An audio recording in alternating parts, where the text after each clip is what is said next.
And so I saw a question in the forums where the person said the gist of it was, or the thrust of it was, is they wanted to rotate an object about some point on the screen, and they wanted to use transitions, but they couldn't get it working. They were having trouble figuring out how to make it look right. And so I said, all right, well, using transitions, that's the elegant way to do that, but there are things you have to understand about transitions. And so I quickly coded something up, and I said, well, this is good, but as I usually do, I said, well, okay, that's the one case, the full rotation, but what if I want to do a partial rotation, or let's say if I want to change the speed halfway around the circle, or if I want to do multiple rotations. And so I said, well, I already know how to do this, so then I coded something else up out of my library of code. I grabbed code from here and there. And long story short, I put together an answer and posted it to the guy, and then you said, guy or gal, actually, I'm not sure, and then you wrote me and asked if we could talk about this. So I put together 3 different examples, 2 of which use transitions, and then, well, actually they all use the transition library, but the last one is my sort of like super rotator dealy bobber. I don't know what you'd call it, but the more, not so much elegant, it's less elegant, but more capable solution. So let me just jump over and show you my screen here. Yeah, I saw this on YouTube. You'd shared it out as a silent film. Yeah, I try to, whenever I answer something where there's a visual element and something, it's hard to sort of like describe it, I try to give a video so people can say, aha! And the other thing is you put a video link, and immediately it draws in more viewers on the forums, so people are like, oh, how'd you do that? So, if I'm going to answer a question in the forums, I try to get the most bang for my buck out of that as far as viewership and people remembering, oh, yeah, that's what that solution was, or that's how it works. So what I've got here is you should be able to see my screen at this point. Yes. It's maybe a little bit bigger. This code will be available right after the show. I will commit it and give you a link, which you can include in the show links. But the example consists of a config file, which we don't care about, a build settings file, which we don't really care about. I've included some standard settings there. But the files you do care about are main.lua, and then what I'm calling attempt 1, attempt 2, and attempt 3. So attempt 1 and 2 are pure transition rotations, or what are supposed to be rotations. I'll tell you the problem in a minute. And then attempt 3, which is a little bit longer, is a transition-based vector calculated rotation. So the position of the object is done using vector math, and the transitions library is used to control the current rotation angle about which the object is being drawn. That is, the angle at which it is placed. I'll show you that in a second. So the person was trying to do this, and let me just jump right over. Oh, let me show you in the main, actually. In the main code, let me make this real big so people can see it in the video. What you're going to see here is 3 lines. Local rotate about equals require attempt 1, attempt 2, and attempt 3. And when you run this, just uncomment one of these lines. And what you'll be doing is using the rotate about function, which is defined in the named file attempt 1, attempt 2, or attempt 3. And they all have the same signature as far as the function goes, so they're called the same way. Yeah, so they're all called the same way, except that the rotate about from attempt 3 has more options. So let me go ahead and show you attempt 1. Let's talk about the code there first, and then I'll show you what it does. So in attempt 1, what we've got is a function that takes an object, an x and a y position, and then a parameters table. And we talked about this last week. What I've done is supplied a table where I allow you to parameterize various arguments, like the radius of the rotation, the time it takes to do the rotation, and then a flag called debug and n for enabling some debug output. So all this function does, this is basically what the person was doing, but in a few more lines of code. What they were trying to do was use one transition to change the x position. Because if you think about it, what is a circle? All it is, really, is an object changing the x position and the y position over time. The trick is to get those x and y positions to approximate a circle. So what they were doing was transitioning the x from a center point to the right, to the left, and back to the center. And then they were transitioning the y from some point above the rotation point down to the center, or actually down to the bottom, and then back up to the top. And so when they did this, what they were getting, let me show you the code, let me run it. Try to run it. What's going on? Failure to run, hold on. Maybe I have it commented out. Yes, I do. So I'm going to go ahead and run this, but let me explain what these arguments are saying to do. So we're running attempt 1, and I've created a circle here and placed it at position 0, 0, and given it a radius of 5. Then I'm going to pass the handle to that circle into rotate about, and I'm going to tell it to rotate about the center of the screen, center X, center Y, which I've defined up above here, and then use a radius of 50. In other words, it's going to be rotating about the center, and the circle that it's supposed to describe has a radius of 50. Furthermore, I told it to take 2 seconds to complete the rotation, and I turned on the debug code. And what the debug code is basically, if that's enabled, every frame it draws a dot at the position that the object is at, so you can see at the end of that 2 seconds the path that it took.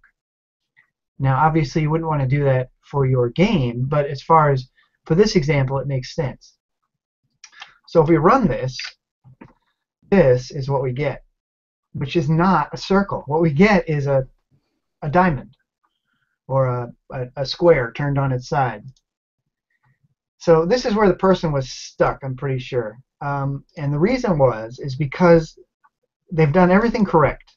They did transitions where it went 1/4 of the way to the right, or over 1/4 of the time it went right, 1/4 of the time it went to the middle, another quarter it went to the left, and another quarter it went back to the middle. And then the y was calculated from the top to the bottom, taking half the time, and from the bottom to the top, taking the other half of the time. Everything was right except one little detail. They used the default transition easing, which is linear. And when you use linear, it's exactly what you would imagine. It takes linear time to go to the right and to the left. What they really wanted to do was use the in and out circ easings, which is used in attempt 2. Let me show it to you. So this is exactly the same code, except when the x is modified over the first quarter from left to right, we use easing out circ. Then it will move in the next quarter of the period, it will move right to left, and we use in circ. And then we simply repeat that, moving to the left and moving back to the right. And then we'll see, we simply require attempt 2 in main.lua, and we run this again. Now we get a circle. It's good. But this is not extremely flexible in the sense that we can only describe a complete circle. We can't tell it to rotate part way around. We can, but at the point where we say, let's say we want to do 270 degrees of rotation, starting at 45 degrees. To do that, it becomes extremely complicated to figure out what the transition x and y positions should be, and applying the correct easing is almost impossible at that point, because the easings aren't really designed to be doing this. How do I describe it? The circular output is a side effect of the mathematical calculations, but they're all based starting at 0. As soon as we want to start at 45 degrees and only go part way, everything starts to fall apart. You'll get a shape that is non-circular. So as I said, what I did was, having been doing this for a long time, I knew that the more robust way to approach this is using vector math. And so I wanted to retain the use of transition so I could control the timing of the rotation. But other than that, I did everything else using vectors. And so I supplied to the person in the forums post a couple of functions for calculating, let's see, scaling a vector, which is taking a unit length vector and making it the correct length that for the radius that I need. And another one to take an angle and convert that into a unit length vector. So the way this works, takes the same arguments, and in here I go ahead and I add some default values for my parameters. For example, the radius is going to be, oh, it looks like I named this differently. I have made a mistake. Bummer. 2 seconds. Let me take a look at the code here for those watching. Yeah, let's go ahead and just change that to. Well, I'm going to leave it alone for now. Okay, so path radius, which was the name of the argument was supposed to be radius. I should have left it alone. For some reason, I changed it. 50. The default starting angle, the rotation starts at 0, and the ending default is whatever the starting point is plus 360, or whatever the so whatever the starting point is is plus 360 degrees. But we can modify both of these, so I could start at 45 and end at 90 degrees, or start at 0 and end at 720 degrees, which would be 2 rotations, or I could start at 0 and end at minus 360, go in reverse. The next argument is time. I use the default of 1 second for the time, but we can of course change that to whatever we want. And here's the beauty of it. Besides changing the starting and ending angles, is you can play with all the different easings that are supplied by Corona. And what this will do, I'll show you in the debug output, is we'll give you some really interesting rotation behaviors as far as the speed of the rotation and how much it rotates and rotates back, etc. And then there's the debug flag. So then we get into the heart of the code, and what it does is initially when you call this, it calculates the angle of the starting rotation. So let's assume that that's 0 degrees. So this would be the same as having a 0 here. And it converts that angle into a unit vector. Then I take that unit vector and I scale it by the radius, which is saying that I'm going to make a vector that is as long as the radius needs to be,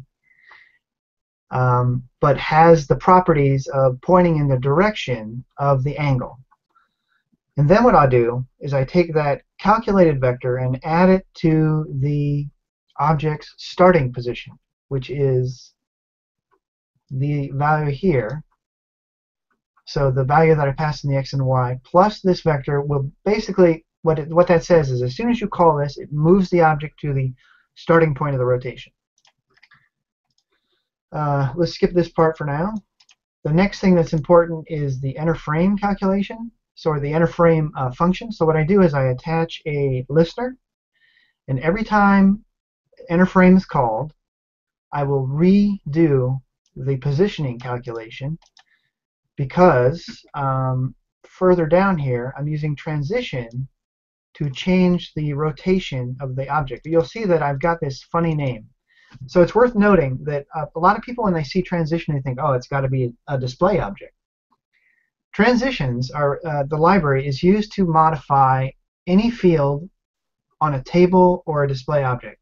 Well, display objects are basically expanded tables. They're tables with more properties, in a sense, to Lua, as far as Lua is concerned. So the transition library is used to modify a field over time on a table, which means that we can make custom fields on our objects or on tables and then use transition to change that value over time. So if we look at this code, what I'm telling it to do is I'm telling it to change this field path rote on the object, and I'm telling it to go from wherever it's currently at to this value taking this long and using this easing for this transition. So then in my Innerframe code, if you'll see here, I take this angle, which is being modified over time by transition, and I calculate a vector. I scale that vector just like I did originally, and then I add that new vector to the starting position of the object, or the starting, the center point, which is the X and Y represent the center point of our circle. So what you get, just skip right to it. Sorry, not doing a very good job. It's easier to show this than it is to talk about it. So let's go ahead and require attempt 3. And we can use this, let's just go right down here to the rotate example. So the default example would be to use all the default variables. Just start at 0, rotate to 360, take 1 second, have a radius of 50. And let me bring up the code so we can see it. And if we run it, I don't have the debug code on, but you can see there that it rotated around. Similarly, I can go ahead and pass in start at the center point, turn on the debug code. Let's turn this one on. And you can see it describes a circle. Or we can do more interesting things. Rotate about the center.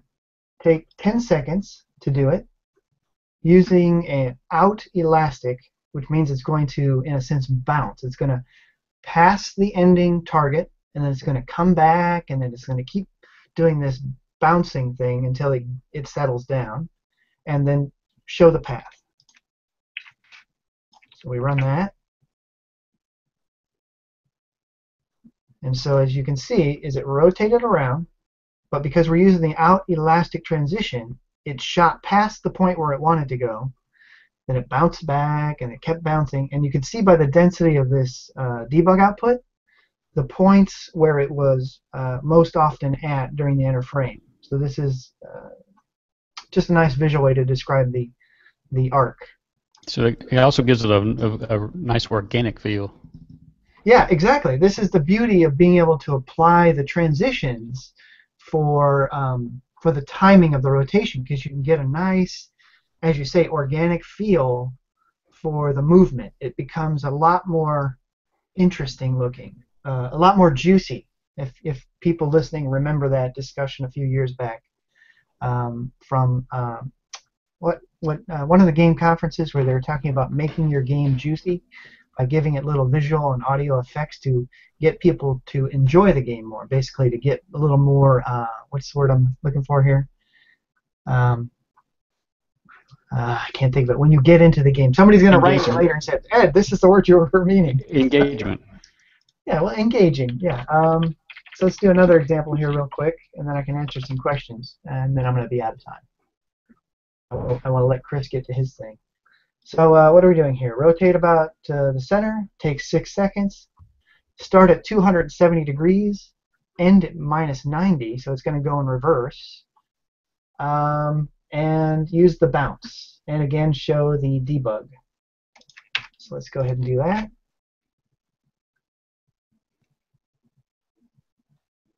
And voila. And that's it. Not much exciting. Or we can do this too. We can do 270 to 90. Now it's going to go from here to here, I believe. And then we got half an arc. All right. Any questions? That's way cool. Good job. Yeah, I just like to, I see a guy out there trying to figure this out, and my guess is either he hadn't thought to use vectors at all, didn't know how to use them, whatever. And I thought, this solution's easy. It's a good step up for people to start learning about vector math, and they get what they need. So there I am. Very cool. Like to do that kind of stuff. You'll notice I don't answer the hard questions. Low-hanging fruit.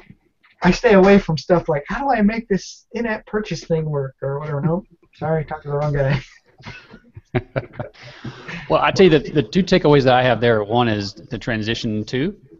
Hmm. that you can use it with things other than just display objects. Right. That's very important.